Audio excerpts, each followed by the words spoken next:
नमस्कार। 1950च्या दशकामध्ये रत्नागिरी जिल्ह्यात असलेल्या देवरुख गावामध्ये असलेल्या बाजारपेठेमध्ये सोनू चांभाराचं चपला दुरुस्तीचं आणि नवीन चपला बांधायचं एक दुकान होतं। दुकान म्हणजे खऱ्या अर्थाने ते एक खोपट होतं। 4 उभ्या खांबावर 2-3 खांब आडवे टाकून त्याच्यावर पेंढा टाकून या खोपटाचं छत होतं आणि मागच्या बाजूला कुडाची एक भिंत बांधून ती बाजू बंदिस्त करण्यात आली होती आणि पुढच्या 3 बाजू मात्र अगदी सरळ सोट अशा मोकळ्या सोडलेल्या होत्या। या दुकानामध्ये बसून सोनू चांभार आपल्याकडे येणाऱ्या गिरायकांच्या चपलांच्या दुरुस्तीचं काम अनेक वर्ष करत होता। त्या दुकानामध्ये एका खांबाला लागून एक काळ्या मातीचा मोठा माठ होता आणि त्या माठामध्ये रोज सकाळी हा सोनू चांभार रोज येऊन पाणी भरत असे। ते पाणी त्याला दिवसभर प्यायला उपयोगी पडत असे आणि त्याचबरोबर दुरुस्तीसाठी आलेल्या चपला चामड्याच्या चपला जराशा नरम करायसाठी म्हणून हा सोनू चांभार त्याच काळ्या माठातलं पाणी या चपलांच्या वर शिंपडत असे। दररोज जसा दिवस चढायला लागत असे तसं या देवरुखामध्ये असणाऱ्या बाजारामध्ये वर्दळ वाढत जात असे आणि मग त्या वर्दळीतली 20-25 गिरायकं आपल्या तुटक्या फटक्या चपला या दुरुस्त करायसाठी या सोनू चांभाराच्या दुकानासमोर येऊन उभे राहत असत। त्यावेळेला देवरुखामध्ये लोक ज्या चपला वापरायच्या त्या पूर्णपणे चामड्याच्या असत आणि जाता येताना प्रत्येक पाऊल टाकताना त्याचा कर्र कर्र असा मोठा आवाज होत असे। या चपलांच्या वरच्या बाजूला पावलाला झाकण्यासाठी 3-4 इंच रुंदीची आडवी अशी एक चामड्याची पट्टी होती आणि या पट्टीच्या मध्यभागापासून एक चामड्याची वादी म्हणजे दोरी निघत असे आणि ती थेट समोरच्या पावलाच्या अंगठ्यापर्यंत जात असे।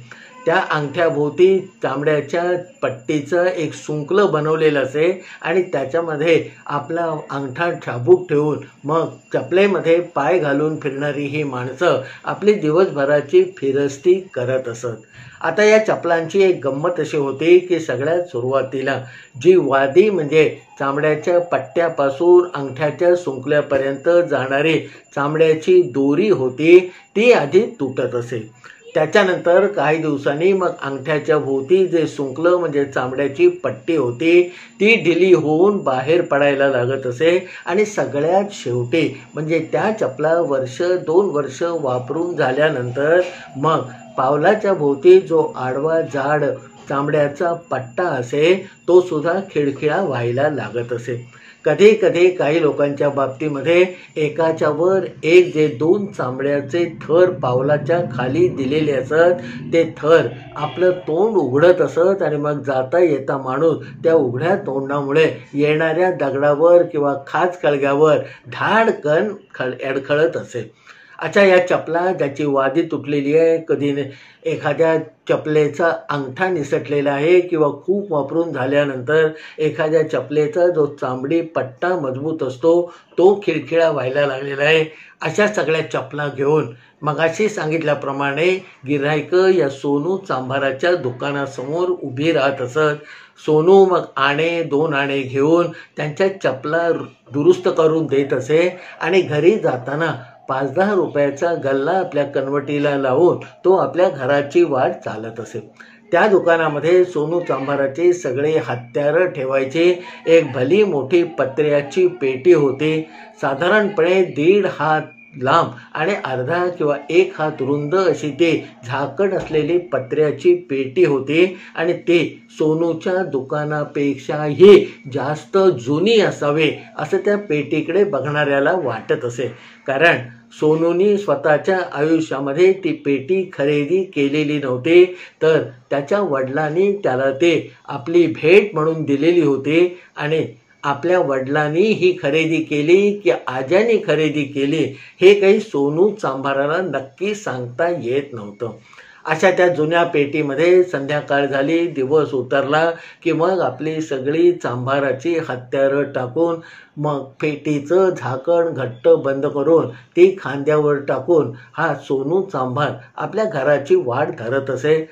जाताना सोबत दिवसभराचे झालेले श्रम त्याच्या अंगाला चिकटून असत आणि त्याचबरोबर ही वजनदार पेटी रोजच्या रोज घरी न्यायचे आणि सकाळी परत आणायचे हे काम सोनूला तसं खूप कंटाळवाणं आणि त्रासदायक वाटायला लागलेलं होतं.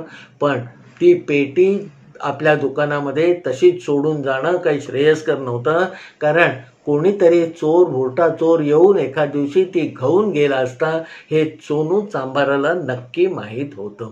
अशा या सोनू चांभाराचा एक दिवस असा चाललेला असताना त्या देवरुखाच्या बाजारामध्ये एक माल मोटार आले आणि माल मोटार आपला पो पो असा भोंगा वाजवत जे बाजारातून पुढे गेले आणि थेट ग्रामपंचायतीच्या ऑफिसच्या समोर उभी राहिली. मग गाडीच्या ड्रायव्हरने ते इंजिन तसंच सुरू ठेवलं आणि परत आपल्या उजव्या बाजूला असलेला फुग्याचा भोंगा 2 वेळेला पॉ पॉ करून वाजवला आणि त्याच वेळेला त्या माल मोटारीतून डाव्या बाजूने किलिंडर म्हणजे क्लीनर, आजच्या भाषेमध्ये आपण ज्याला क्लीनर म्हणतो त्याला 50च्या दशकामध्ये लोक किलिंडर म्हणत असत. तो किलिंडर डाव्या बाजूने त्या माल मोटारीतून उतरला आणि थेट ग्रामपंचायतीच्या ऑफिसमध्ये गेला. तिथे त्याने तलाठ्याची खोली शोधून काढली आणि त्या तलाठ्याच्या खोलीमध्ये काम करणाऱ्या गणू तलाठ्याला आपला आणलेला निरोप या किलिंडरने दिला. किलिंडरने सांगितलं की बाबा, म्हापशामध्ये असलेले तुझे काका खूप आजारी आहेत आणि म्हणून तुला तातडीने म्हापशाला आपल्या घरी बोलावलेलं आहे. किलिंडरने दिलेला निरोप ऐकल्यानंतर गणू तलाठी थोडासा हक्काबक्का झाला. आता म्हापशाला तातडीने जायला हवं हे त्याने हेरलं आणि मग आपल्या समोर असलेली तातडीची आणि निकडीची तेवढी कामं भराभरा उरकून ती सगळी बाजूला करून ठेवली आणि आपल्या खुर्चीमधून उठला आणि एक आळस देऊन आता आपल्याला म्हापशाला जायचंय या विचाराने हा गणू तलाठी त्याच्या ऑफिसमधनं बाहेर पडला. आता म्हापशाला जायचं आहे तर गावातला कोणतरी जर सोबती मिळाला तर आपल्याला बरं होईल असा विचार बाजारपेठेतून आपल्या घरी जाताना या गणू तलाठ्याच्या मनामध्ये तरळत होता. आणि हा विचार एकदा मनात आल्यानंतर आपल्या सोबतीला म्हापशापर्यंत कोण येईल, तिथे 2-4-5 दिवस राहायला लागलं तर विना तक्रार कोण राहील असा विचार करत एक एक नावं आपल्या मित्रांची त्याच्या डोळ्यासमोरून तरळायला लागली. आणि त्याच वेळेला डाव्या बाजूला असलेल्या सोनू चांभाराच्या दुकानासमोर हा गणू तलाठी आला. आता हा चांभार इथे रिकामा बसलेला आहे हे बघून या गणू तलाठ्याच्या मनामध्ये थोडेसे काजवे चमकले आणि मग त्याने पटकन जाऊन आपल्या दुकानामध्ये आडवाटेने जाणाऱ्या गिऱ्हाईकाची वाट बघत बसलेल्या सोनू चांभाराच्या समोर पटकन टाळ्या वाजवायला सुरुवात केली.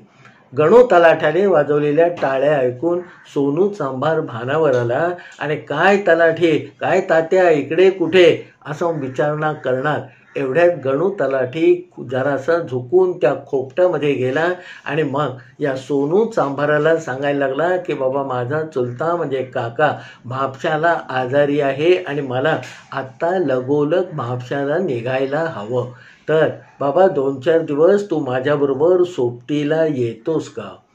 हा सगळा प्रस्ताव ऐकल्यानंतर आमच्या सोनू चांभाराने जेमतेम 2 मिनिटं विचार केला आणि म्हणाला, तात्या चला मी तुमच्याबरोबर येतो. पहिल्या विचारलेल्या माणसाला म्हणजे सोनू चांभाराला विचारल्यानंतर गणू तलाठ्याला होकार मिळाल्यावर तो काहीतरी शुभ शकूनच आहे असं समजून मग पटापटा कसं जायचं, किती दिवस राहायला लागेल, कोण चुलता आहे याची जुजबी म्हणावी अशी माहिती या गणू तलाठ्याने सोनू चांभाराला दिली. सोनू चांभाराला हे सगळं ऐकण्यामध्ये काहीही इंटरेस्ट नव्हता. त्याला फक्त गोव्यामध्ये म्हापशाला जायला मिळतंय एवढा एकच आनंदाची बाब होती. पण या गणू तलाठ्याचा चुलता आजारी असल्यामुळे आपल्या मनामध्ये उचंबळणारा आनंद आपल्या चेहऱ्यावर दिसणार नाही याची खात्री मात्र या सोनू चांभाराने पक्की घेतली. आपण थोडेसे तयार होतोय, आपण तयार झालो आहोत असे थोडेसे टप्पे करत मग तो म्हणाला, तात्या तासाभराने निघूया. आता तासभर हा गणू तलाठ्याच्या दृष्टीने खूप मोठा होता. गणूने आपल्या घराची वाट चालली आणि आपल्याबरोबर हा सोनू चांभार येणार आहे म्हणून त्याला जरासं हायसं वाटलं होतं. सोनू चांभाराने पटापटा आपली सगळी हत्यारं पुन्हा त्या आपल्या वडिलोपार्जित पत्र्याच्या पेटीमध्ये टाकले.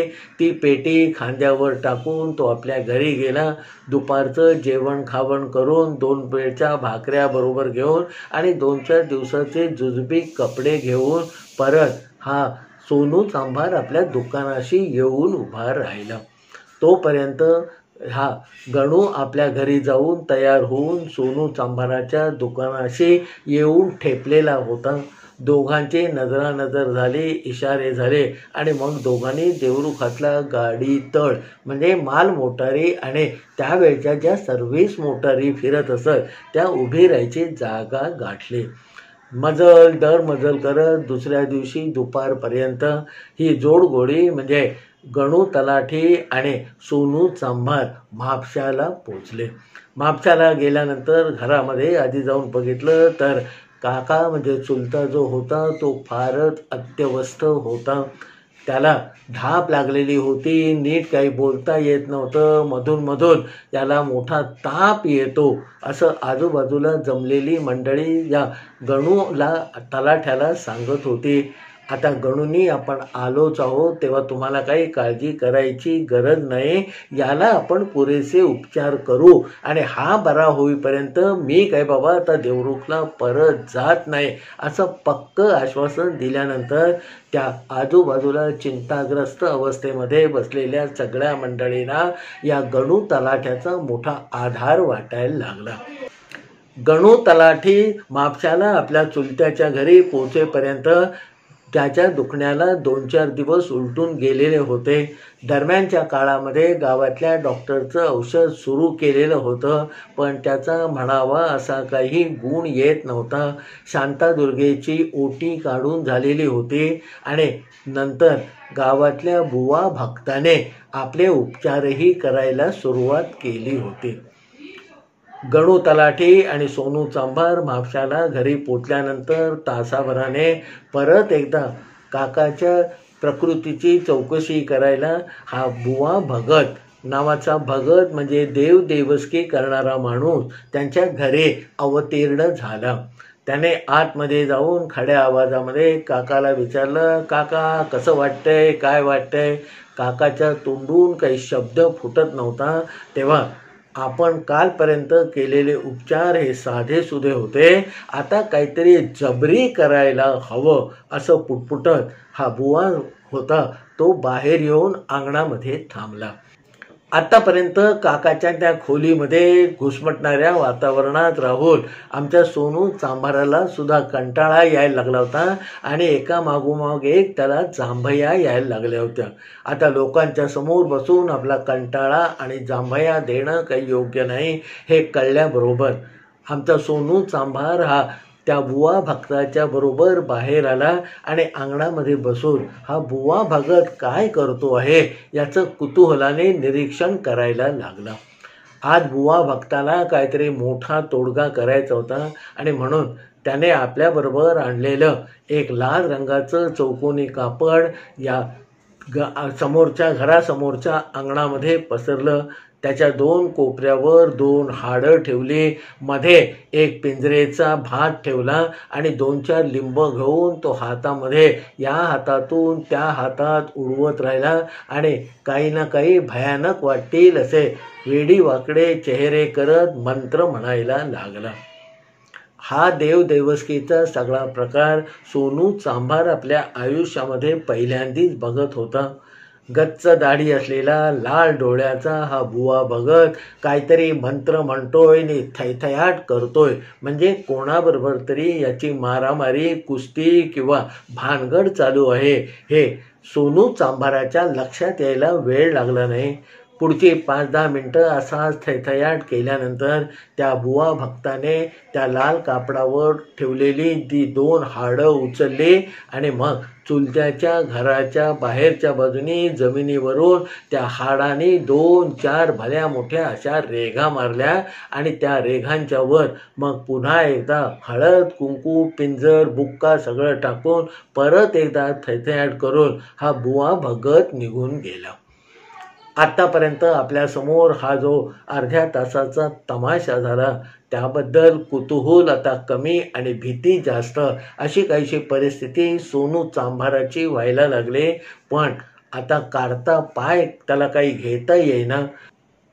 दुसऱ्या दिवशी या गणू तलाठ्याच्या चुलत्याची म्हणजे काकाची तब्येत जास्तच बिघडायला लागली आणि मग गणू तलाठ्याने निर्णय घेतला की आता काकाला घरातून हलवूया आणि थेट गोव्यामध्ये असलेल्या वालावलकर डॉक्टरांच्या हॉस्पिटलमध्ये घेऊन जाऊया. ताबडतोब त्याने मालमोटारीपैकी एक मोटार मागवली, त्याच्यामध्ये बिछाण्यासकट उचलून काकाला टाकला आणि काकाला घेऊन ही सगळी मंडळी वालावलकर डॉक्टरांच्या दवाखान्यामध्ये दाखल झाली. डॉक्टरांनी सुरुवातीची तपासणी केली आणि सांगितलं की घाबरण्याचं काही विशेष कारण दिसत नाही आहे, पण यांना 2-4 दिवस हॉस्पिटलमध्ये मात्र ठेवायला लागेल. सोनू चांभार कामाला तसा तगडा होता आणि म्हणून गणूच्या मदतीला दरवेळेला खांबासारखा उभं राहण्याचं काम हा सोनू चांभार करत होता. त्याचं एकंदर ते काम करणं, वागणं बघून या गणू तलाठ्याला एक चांगला मित्र आणि भक्कम आधार मिळालेला आहे असं म्हापशामधल्या गणू तलाठ्याच्या सगळ्या नातेवाईकांना वाटायला लागलं. दरम्यानच्या काळामध्ये कधी 1 दिवसाने कधी 2 दिवसाने असा हा बुवा भगत येतच होता. या बुवा भक्ताबरोबर मग आमच्या सोनू चांभाराची थोडीशी सलगी झाली आणि मग एक दिवस या सोनू चांभाराने भक्ताला विचारलं की बाबा हे तुम्ही तंत्र मंत्र थैथयाट करता याचं शास्त्र नक्की कसं आहे आणि बाबा याच्यातलं जुजबी कोणाला काही शिकता येतं का? आता शिकता येतं का हे विचारल्याबरोबर त्या बुवा भक्ताने डोळे मोठे करून या सोनू चांभाराला विचारलं की बाबा तुम्ही राहता कुठे? सोनू चांभाराने सांगितलं की बाबा मी देवरुखामध्ये असतो. आता देवरुखातला माणूस आहे आणि आपल्याकडची थोडीशी विद्या याला जर दिली तर हा काही आपल्या अवतीभोवती आपल्याला कॉम्पिटिशन निर्माण करणार नाही, कारण हा लांब देवरुखात राहतो. हा सगळा विचार आणि गणित मनाशी मांडून मग दुसऱ्या दिवसापासून या बुवा भक्ताने आपल्या जोडीला या सोनू चांभाराला घेऊन त्याला आपली विद्या हळूहळू द्यायला सुरुवात केली. सुरुवातीच्या वेळेला बाबा कोणाचं चोरीचं भय असेल तर ते कसं नष्ट करायचं, कुणाला काही आजार होत असेल तर तो कसा नष्ट करायचा, कुणाला बरकत येत नसेल तर त्यासाठी काय उपाय करायचे, हे फावल्या वेळामध्ये हा बुवा भगत सोनू चांभाराला शिकवायला लागला. आणि त्याच्यासाठी लागणारी एक एक उपाधी म्हणजे जे तंत्र मंत्राचं साहित्य होतं ते सुद्धा गुपचूप आणून या सोनू चांभाराला हा बुवा भगत द्यायला लागला. 15-20 दिवसांनी वालावलकर डॉक्टरांच्या उपचाराने चुलत्याला पुरेसं बरं वाटलं आणि मग या चुलत्याला घेऊन सगळी मंडळी वालावलकर डॉक्टरांच्या घरातून येऊन आपल्या घरी म्हणजे म्हापशाला आले. म्हापशाला आल्यानंतर काका ठणठणीत बरा झालेला आहे हे बघितल्यानंतर मग गणू तलाठ्याने आता आपण परत जावं असा विचार केला आणि मग एक दिवस सकाळी आपल्या घरातल्या सगळ्या मंडळींचा आणि विशेषतः काकाचा निरोप घेऊन हा गणू तलाठी आणि सोनू चांभार आपल्या घरी म्हणजे देवरुखाकडे निघाले. आता देवरुखाकडे जेव्हा निघाले तेव्हा परत 1.5 दिवसाचा प्रवास करून कसेबसे एका संध्याकाळी ही जोडगोळी देवरुखामध्ये दाखल झाली.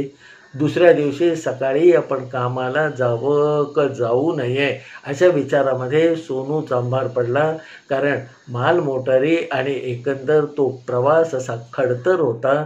म्हणून दुसऱ्या दिवशीच आपण कामाला म्हणजे दुकानामध्ये जाऊ असा विचार करून सोनू चांभाराने आल्यानंतरचा दुसरा दिवस घरी लोळून काढला.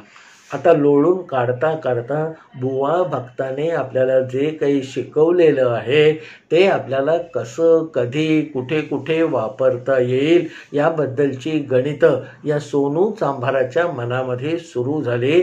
आणि मग आपण सुद्धा केवळ चपला शिवत न बसता जोडधंदा किंवा नंतर होणारा मुख्य धंदा म्हणून या भक्तासारखं काम देवरुखात सुरू करायला पाहिजे असा संध्याकाळपर्यंत या सोनू चांभाराचा पक्का निश्चय झाला. आता मी भगत आहे, मी करतो हे लोकांना सांगण्यात की आणि लोकांनी या सोनू चांभारावर विश्वास ठेवावा इतकी काही पात्रता देवरुखामध्ये या सोनू चांभाराची नव्हती. आणि म्हणून ते आपल्याला माहीत आहे हे जाणून घेऊन या सोनू चांभाराने याच्यावर काहीतरी वेगळा विचार करायला सुरुवात केली. आणि दुसऱ्या दिवशी सकाळी उठेपर्यंत त्याच्या मनामध्ये हा विचार पक्का झाला. दुसऱ्या दिवशी आपली वडिलोपार्जित तशी पत्र्याची भली मोठी बॅग घेऊन हा सोनू चांभार आपल्या खोपटामध्ये म्हणजे बाजारपेठेतल्या दुकानामध्ये येऊन बसला. रोजच्यासारखं आल्या आल्या कामाला सुरुवात न करता मग त्याने आपल्याकडे जी 2-4 काळी कापडं आणलेली होती ती काळी कापडं समोर असलेल्या दुकानाच्या म्हणजे खोपटाच्या 2 खांबांना बांधून टाकले. एका खांबाच्या खाली हळद कुंकू अक्षत वाहून तो खांब सगळा अगदी रंगीबेरंगी करून टाकला. आणि दुसऱ्या खांबाला कडुलिंबाची पानं बांधून त्याला थोडंसं एक वेगळ्या प्रकारचं रूप या आमच्या सोनू चांभाराने आणून दिलं. नंतर गिऱ्हाईकांची वर्दळ सुरू झाली. चपला शिवायला एक एक गिऱ्हाईक या सोनू चांभाराकडे यायला लागलं. आणि साहजिकच या खोपटाच्या 2 खांबांना केलेली ती वेगळ्या प्रकारची सगळे महिरप बघून या पैकी 10% लोकांनी या सोनू चांभाराला विचारायला सुरुवात केली की बाबा हे दुकानाच्या बाजूला खांबावर हे तू काय करून ठेवलंय. तेव्हा तो म्हणाला की बाबा देवरुखामध्ये आता भरपूर चोऱ्या व्हायला लागणार आहेत आणि म्हणून माझी चीजवस्तू जी काही दुकानातली आहे ती चोरीला जाऊ नये म्हणून हा मी तोडगा केलेला आहे. दिवसभरामध्ये 10-5 लोकांना सोनू चांभाराने हे सांगितल्यावर मग देवरुखामधल्या लोकांच्या मनामध्ये किंतु परंतु यायला लागला की आता गावामध्ये बाबा चोऱ्या व्हायला लागणार आहेत.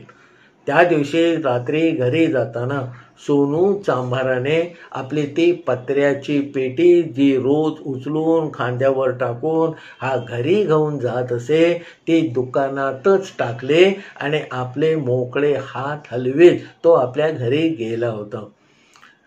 सोनू चांभाराने केलेल्या या देवदेवस्कीची हळूहळू देवरुखामध्ये चर्चा व्हायला लागले. आणि मग ज्यांच्या चपला तुटल्या नव्हत्या ते सुद्धा लोक या सोनू चांभाराच्या दुकानामध्ये घटका 2 घटका येऊन त्याच्याशी गप्पा मारत मारत त्याच्या एकंदर या कार्यसंस्कृतीचा अंदाज आणि आढावा घ्यायला लागले. बोलण्यामध्ये हा सोनू चांभार तसा कमी नव्हता.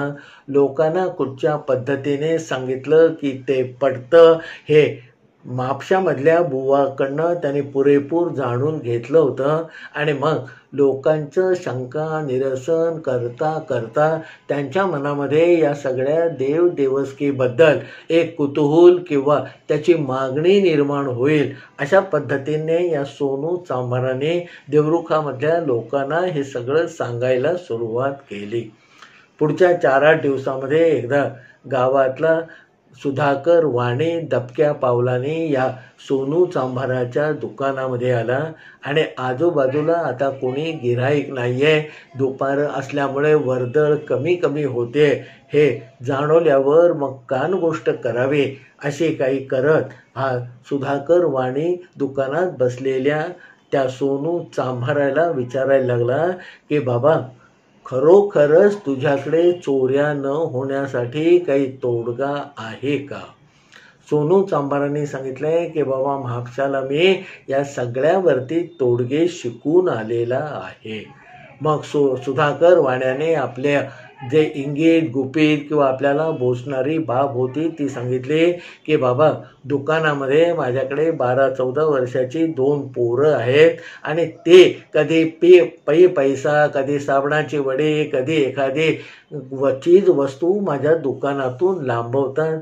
आता त्या दोघांच्या वर माझा भरोसा आहे असं त्यांना वाटतंय आणि जर ते दोघे दुकान सोडून गेले तर मला दुकान चालवणं मुश्किल होऊन जाईल. त्यामुळे त्या दोघांना मला काही कामावरून काढता येत नाही आहे. तर याच्याबद्दल तू काही करशील का?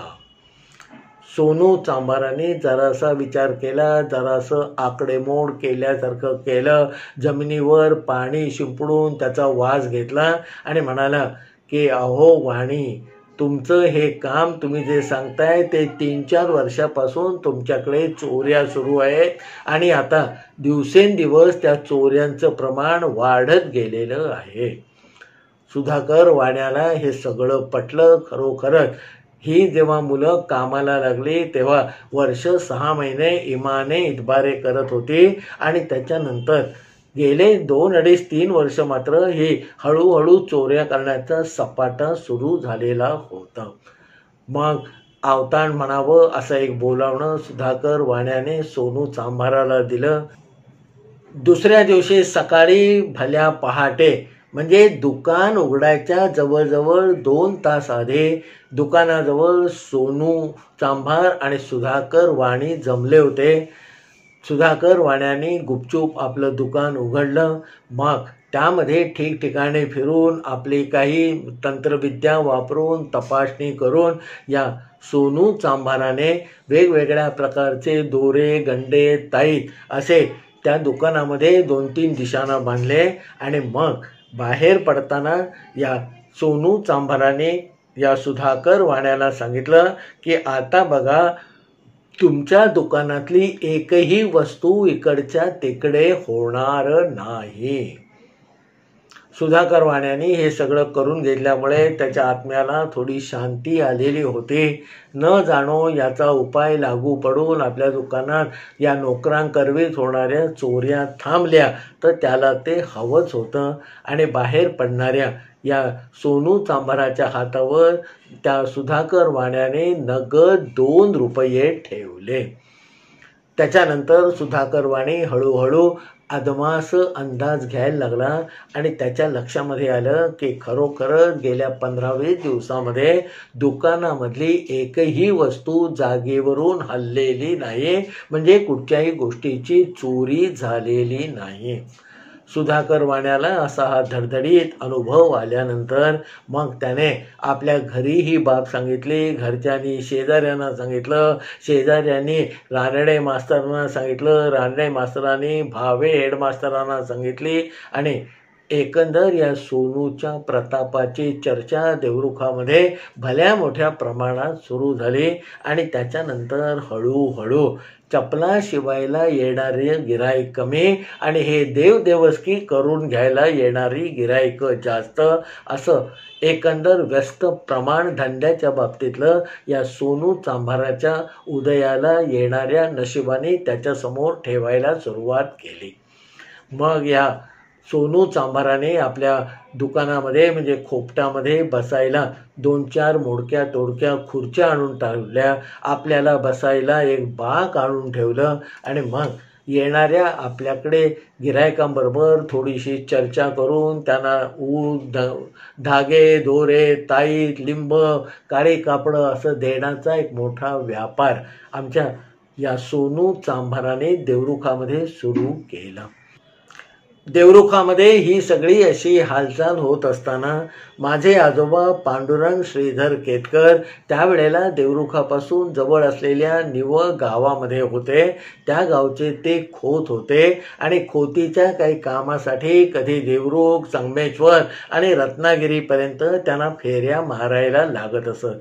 एकदा काही कामासाठी माझे आजोबा उठून निव्यामधून देवरुखामध्ये आले आणि देवरुखामध्ये 2-4 लोकांच्या भेटी घेतल्यावर त्यांना या सोनू चांभाराच्या एकंदर देवदेवस्कीचा वास लागला. जो तो उत्साहाने माझ्या आजोबांना माहिती पुरवत होता. रानडे मास्तरांच्या आईला बरं नव्हतं, ते सोनूमुळे बरं वाटलं. त्यांना हेडमास्तर सारखे त्रास देत होते. रानडे मास्तरांचा हेडमास्तरांनी दिलेला त्रास संपुष्टात आला. कोणाला मूल होत नव्हतं, त्याला मूल झालं. कोणाचा धंदा चालत नव्हता, त्याचा धंदा चालायला लागला. अशा एकापेक्षा एक सुरस कहाण्या आजोबांच्या कानावर त्या दिवशी पडल्या. माझ्या आजोबांना खरं तर हे देवदेवस्की ढोंग काही मंजूर नव्हतं, पण लोकांच्यावर या सोनू चांभाराचा प्रभाव इतका पडलेला होता की जर त्यावेळेला म्हणजे त्या दिवशी आजोबाने हे बाबा सगळं थोथांड आहे, याच्या नादी लागू नका असं लोकांना सांगितलं असतं तर लोकांनी गावच्या या खोताला म्हणजे माझ्या आजोबांनाच मूर्खात काढलं असतं. आणि म्हणून देवरुखातली आपली सगळी कामं उरकून लोकांच्या या सगळ्या कहाण्या अगदी मन लावून ऐकून आमचे आजोबा निव्याला रात्रीच्या वेळी घरी परत आले. आता हे थोतांड जे देवरुखात चाललेलं आहे आणि फाचाऱ्यासारखं हे वाढत चाललेलं आहे, त्याचा बंदोबस्त कसा करावा हे आजोबांच्या मनामध्ये विचार चक्र घुमायला लागलं. गावचे खोत असल्यामुळे लोकांच्यावर वजन आणि एकंदर दबाव असल्यामुळे आजोबांना सरळ करता येण्यासारखा एक मार्ग होता आणि तो म्हणजे सरळ देवरुखामध्ये जाऊन या सोनू चांभाराला रागे भरून त्याला दम देऊन त्याच्याकडनं होणारी ही जी एकंदर लोकांची फसवणूक किंवा देवदेवस्की आहे ते बंद पाडणं. त्याच्यामध्ये आजोबांना माहीत होतं की मी दाब दिला, 2-4 शब्द रागाने बोललो, खडसावून विचारलं तर सोनू हा बंद करेल. पण मी निव्यामध्ये परत आल्यानंतर अगदी राजरोसपणे आपल्या दुकानात बसून नव्हे तर चोरी छुपे हे सोनू चांभाराचं जे कांड आहे ते चालूच राहील. त्यामुळे केवळ रागे भरून किंवा दबाव आणून हा सोनू चांभाराचा उपाय होणार नाही हे आजोबांच्या लक्षात आल्यानंतर मग त्याने वेगळ्या पद्धतीने विचार करायला सुरुवात केलं. एकदा फारसं काही काम नसताना उगाचच ते देवरुखात जाऊन आले, 2-4 लोकांना भेटले आणि याची सुरुवात कुठून आणि कशी झाली हे ताडून बघायला माझ्या आजोबांनी सुरुवात केली. तर कळलं की बाबा सगळ्यात पहिल्यांदा आपल्या दुकानाच्या 2 खांबांना याने काहीतरी देवदेवस्की केली आणि तेव्हापासून हा सोनू चांभार आपली पत्र्याची पेटी जी आहे ती रोज घरी नेत नाही. जो कोणी त्याला हात लावेल त्याचे हात झडून जातील, माझ्याकडे जो चोरी करायला येईल तो बर्बाद होऊन जाईल असं सुरुवातीला सांगून लोकांच्या मनाचा कब्जा त्याने घेतलेला होता. आणि मग सुधाकर वाण्याला त्याचा प्रत्यक्ष अनुभव आलेला होता. सुधाकर वाण्या हा नंबर 1चं गिऱ्हाईक असल्यामुळे मग आजोबांनी आपला मोर्चा त्याच्याकडे वळवला. उगाचच त्याच्याकडे जाऊन त्याच्या पदरचा चहा प्यायला आणि एकंदर या सोनू चांभाराने केलेल्या उपायाच्या फलश्रुतीबद्दल सविस्तरपणे विचारलं. मग आजोबाने हलके जाऊन त्याच्या दुकानामध्ये जी 2 पोरं काम करत होती त्यांच्या घरापर्यंत पाठ केला आणि मग त्या मुलांना विचारलं की बाबा तुम्हाला या सोनू चांभाराने काही सांगितलंय का? त्याच्यावर मग ती दोन्ही पोरं पोपटासारखी बोलायला लागली आणि त्यांनी सांगितलं की एक दिवस संध्याकाळच्या वेळेला हा सोनू चांभार आमच्याकडे आला आणि त्याने सांगितलं की बाबा मी मोठी देवदेवस्की या सुधाकर वाण्याच्या दुकानामध्ये केलेली आहे आणि त्यामुळे तिथे जो कोणी आता चोरी करेल त्याचे हात काळे निळे पडतील. आणि बाबा आम्हाला कधी वाटलं तर कधी काड्याची पेटी साबणाची वडी आणत होतो, पण ते लाल पिवळे लावलेले दोरे टांगलेले ताईत बघून तेव्हापासून आमचा हा धंदा आम्ही बंद केलेला आहे. आजोबांना जे हवं होतं ते उत्तर मिळालं आणि मग वेगळ्या विचाराने शांतपणे आजोबा घरी आले. त्याच्यानंतर आमच्याकडे भिक्या नावाचा एक गडी दिवसभर कामाला असे. आजोबांचा तो खास विश्वासातला असा गडी होता. एक दिवस आजोबांनी या भिक्याला निरोप पाठवून सांगितलं की भिक्या आज बाबा दिवसा कामाला येऊ नको, पण आज रात्री वस्तीला माझ्या घरी ये. भिक्यागडी हुकमाचा ताबेदार होता. माझ्या आजोबांचा हा निरोप मिळाल्याबरोबर तो दिवसभर घरी थांबला आणि दिवे लागणीच्या वेळेला आजोबांकडे आला. आजोबाने त्याला रात्रीचं जेवण ताटामध्ये वाढून दिलं आणि सांगितलं की बाबा पडवीमध्ये झोप, मी तुला सकाळी एक हाक मारेन तेव्हा एका हाकेने तू उठायचं आहे. भिक्या शांतपणे पडवीमध्ये झोपला. आजोबाने सकाळी 4-4:30च्या सुमारास त्या भिक्याला एक हाक मारले. भिक्या ताडकन उठून उभा राहिला. आजोबाने पितळीमधून त्याला चहा पाजला आणि मग त्याला त्याच्या कामगिरीवर रवाना केलं. भिक्या तिथून जो निघाला तो आजोबांची कामगिरी फत्ते करायसाठी सुसाट चालत राहिला आणि सकाळी 9-9:30च्या सुमारास ती कामगिरी फत्ते केल्याचं सांगायसाठी पुन्हा एकदा आमच्या घरी आला. घामाने निथळणाऱ्या आणि रस्त्यावरच्या उन्हाने रापलेल्या त्या भिक्याने मग आजोबांना येऊन सांगितलं की बापू सांगितलं ते काम करून आलोय. आजोबांच्या चेहऱ्यावर मिस्कील हास्य उमटलं आणि मग भिक्याला मनापासून शाबासकी देऊन ते आपल्या कामाला लागले. दुसऱ्या दिवशी देवरुखामध्ये ही मोठी चर्चा सुरू झाली. सकाळी हा सोनू चांभार जेव्हा आपल्या दुकानामध्ये आला तेव्हा दुकानातली आपली काम करायची पत्र्याची वडिलोपार्जित पेटी गायब झाल्याचं त्याला कळलं आणि मुळापासून त्याला हादरा बसला. मग येणारे लोक त्याची चौकशी करायला लागले. प्रत्येकजण त्याला विचारत होता की बाबा इथे तुझी पेटी होती ती सोनू कुठे गेली. आता सोनूने काही लोकांना थातूरमातूर उत्तरं दिली. काही लोकांना काही ना काही सांगून वाटेला लावलं. पण सोनू मनातून हादरला आहे हे मात्र नक्की हे गावातल्या लोकांना जाणवलं होतं. 2-4 दिवसांनी मग खरी बातमी फुटली की रात्री चोरट्यांनी येऊन या सोनू चांभाराचे चांभार काम करायची हत्यारं ठेवायची पेटी पळवून नेली आणि नंतर 2-4 दिवसामध्ये कुणाचे हात झडले नाहीत, कुणाचे हात काळे निळे पडले नाहीत. एवढा मोठा धक्का सोनू चांभाराला बसल्यानंतर त्याला तो सहन होणं कठीण होतं. त्याने दुकानाकडे फिरकायचं बंद केलं. घरापत्कडे आलेल्या लोकांना परस्पर वाटेला लावायला सुरुवात केली. कारण आपल्याकडे चोरू होऊ नये म्हणून जी आपण देवदेवस्की केली होती ती देवदेवस्की कामाला न येता आपली पेटी चोरीला गेली. हाच धक्का या सोनू चांभाराला पुरेसा हादरवणारा होता. मग हळूहळू लोक या सोनूची टिंगल करायला लागले. त्याला तोंडावर विचारायला लागले की बाबा लोकांची दुखणी खुपणी बरी करतोस, चोराला अडकाव करतोस, तर तुझ्याच दुकानात कशी चोरी झाली. 4 दिवसांनी मग आजोबा देवरुखामध्ये गेले. दुकानामध्ये नसलेल्या सोनूची चौकशी करून ते थेट त्याच्या घरी गेले. आजोबा गेले म्हटल्यावर हा भांबावून उठला. बापूनो चहा पाणी काही घेता का विचारायला लागला. बापूंनी त्याच्या घरी बसून त्याच्या चुलीवर झालेला चहा प्यायला आणि मग त्याला सांगितलं की बाबा रे कुठच्याही गोष्टीने आयुष्यात आपण खचून जायचं नसतं.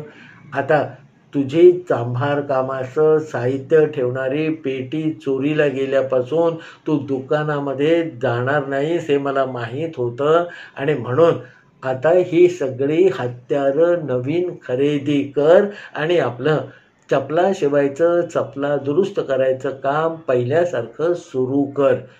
आजोबा एवढं बोलून थांबले नाही तर आपल्या खिशातून 50 रुपयाच्या नोटा काढून या सोनू चांभाराच्या हातावर ठेवल्या आणि त्याला सांगितलं की बाबा एवढ्यामध्ये तुझी सगळी हत्यारं येतील असं मला वाटतंय. पैसे कमी पडले तर उधारी कर आणि ती उधारी चुकवायला मी पुढच्या आठवड्यामध्ये देवरुखात येतो आहे. आजोबा निघून आल्यानंतर सोनू चांभाराचं विचारचक्र दुसऱ्या बाजूने फिरायला लागलं. मेहनतीचं आणि कष्टाचं हेच खरं खाणं, तीच खरी मिळकत असं कुठेतरी या सोनूला वाटायला लागलं. त्याने त्याच दिवशी जाऊन उत्साहाने संगमेश्वराला धडक मारून संगमेश्वराच्या बाजारातून आपल्या चांभार कामासाठी लागणारी सगळी हत्यारं खरेदी केली. एक नवीन पेटी खरेदी केली आणि दुसऱ्या दिवसापासून आपल्या खोपटामध्ये बसून हा सोनू चांभाराचं आपलं काम इमाने इतबारे करायला लागला. दरम्यानच्या काळामध्ये भिक्याने सकाळी जाऊन ती जी पेटी उचलून जवळ असणाऱ्या आडामध्ये टाकलेली होती, आजपर्यंत सोनू चांभाराची आडामध्ये टाकलेली ती हत्यारं तशीच वाट बघतायत.